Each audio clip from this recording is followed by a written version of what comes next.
We begin tonight with neglected pieces of Pennsylvania and American history in Columbia County. The graves of Civil War veterans and Medal of Honor recipients had been long forgotten. As Newswatch 16's Marshall Keeley shows us, one man aims to change that. Up on the hill in Bloomsburg sits the old Rosemont Cemetery. It's the oldest in the community. Bloomsburg resident Michael Williams is a disabled veteran who became intrigued with this cemetery and the history of heroes buried here. This town has a huge number of Civil War soldiers that have been buried here, and we're also proudly home to 2 Congressional Medal of Honor recipients. Bloomsburg natives Sergeant George W. Mears and Corporal Chester S. Furman are 2 of just a few thousand Americans in history to receive a Congressional Medal of Honor, and the only 2 in Columbia County. During the Civil War, Mears and Furman stormed a log cabin full of Confederate snipers on the second day of the Battle of Gettysburg. Sergeant Mears volunteered to lead a squad to raid this cabin, and they were under heavy fire. They used the butts of their rifles to break down the door.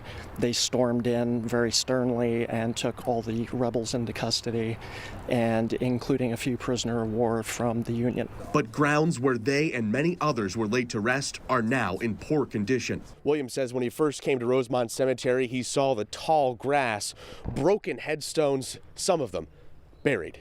Sadly, the 2 Congressional Medal of Honor recipients, both of their government stones were buried by about 1.5 inches or 2 inches of mud and grass. You couldn't even tell that they were there. Using a backpack sprayer and a toothbrush to clean Mears and Furman's headstones, wiping away the debris from the gold and crested Medal of Honor insignia on the federal stones, and adding American flags and flowers. Williams and another volunteer, Jamie Harding, have been placing flags at veterans' graves and mowing the graveyard. But other plots needed attention too.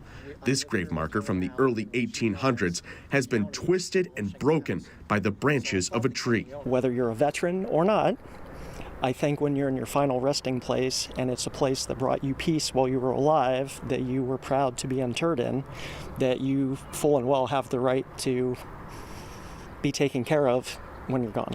Rosemont Cemetery's president tells Newswatch 16 the old Rosemont Cemetery does need work, and he plans to hire experts to move and repair damaged graves.